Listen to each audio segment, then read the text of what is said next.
ओडिशात अमित शहा करत असलेल्या प्रचाराचे पडसाद महाराष्ट्रात उमटतात। ओडिशा नवीन बाबूंचं नाही तर तमिळ बाबूंचं असल्याची टीका अमित शहानी केली आणि त्यावर गुजरातला महाराष्ट्राचे उद्योग पळवले तेव्हा अन्याय झाला नाही का असा प्रतिसवाल विरोधक विचारतायत।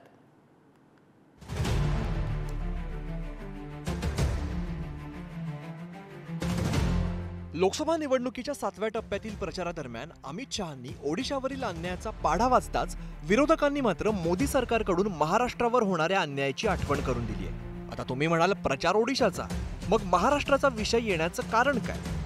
तर त्याचं झालं असं की ओडिशात नवीन बाबूंचं नाही तर तमिळ बाबूंचं सरकार असल्याचं वक्तव्य गृहमंत्री अमित शहांनी प्रचारादरम्यान केलंय। ओडिशा सरकार मुख्यमंत्री नवीन पटनायक नाही तर त्यांचे खासगी सचिव आणि माजी IAS अधिकारी VK पांडियन चालवत असल्याची टीका शहांनी केली।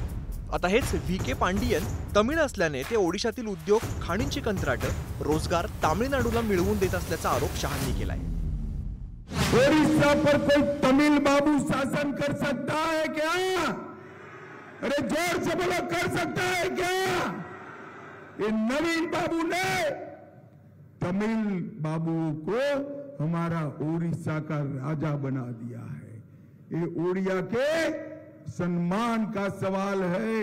एक बार ये बीजेडी की सरकार उखाड़ कर फेंक दो, यहां पर इसी भूमि का धरती पुत्र ओडिया भाषा बोलने वाला युवा मुख्यमंत्री देने का काम भारतीय जनता पार्टी की। ये बाबुओं ने ओडिशा के अंदर लूट मचाई है। हमारे खनिज, हमारे खदान बेच खाए हैं।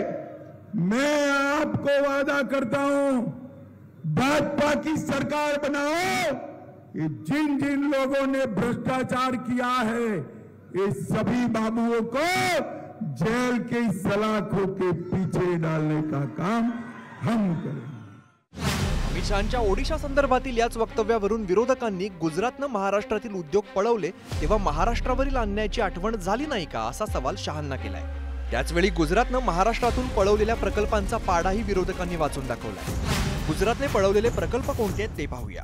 Vedanta Foxconn, Tata Airbus, bulk drugs park, medicine device park, सिंधुदुर्गमध्ये होणारा पाणबुडी प्रकल्प, नॅशनल मरीन पोलीस अकादमी, आंतरराष्ट्रीय आर्थिक सेवा केंद्र, पेटंट डिझाईन ट्रेडमार्क केंद्र, मुंबईतील हिरे बाजार।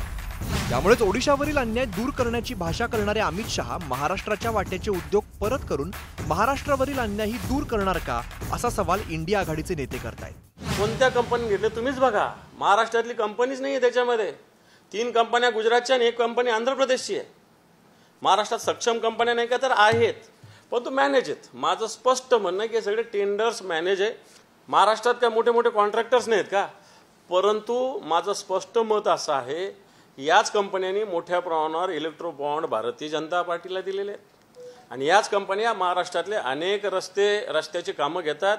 मेगा इंजिनिअरिंग आंध्र प्रदेशची कंपनी, तिच्यावर एवढं प्रेम आहे महाराष्ट्रातल्या सरकारचं, मग त्याच्याकडे अमित शहानी लक्ष द्यावं। परंतु आज मात्र सगळं अख्ख्या संपूर्ण देशामध्ये पाहिलं किंवा ना मुंबई सहित महाराष्ट्र पाहिला तर मुंबई महाराष्ट्रातील सगळा पैसा, सगळी आर्थिक केंद्र, सगळे चांगले उद्योग हे गुजरातला कसे जात आहेत ते आता लोकांसमोर आलेलं आहे। अगदी काल परवा सुद्धा शेवटची कंपनी जी गेल कंपनी ही सुद्धा तिथे गेलेली आहे। आजच पुन्हा माहिती पडलेलं आहे की BSNL आणि MTNL ह्या 2 शासकीय यंत्रणाची संपूर्ण जमीन ही आता वेगळ्या खासगी ठेकेदारांना विकायचा घाट घातला जातोय।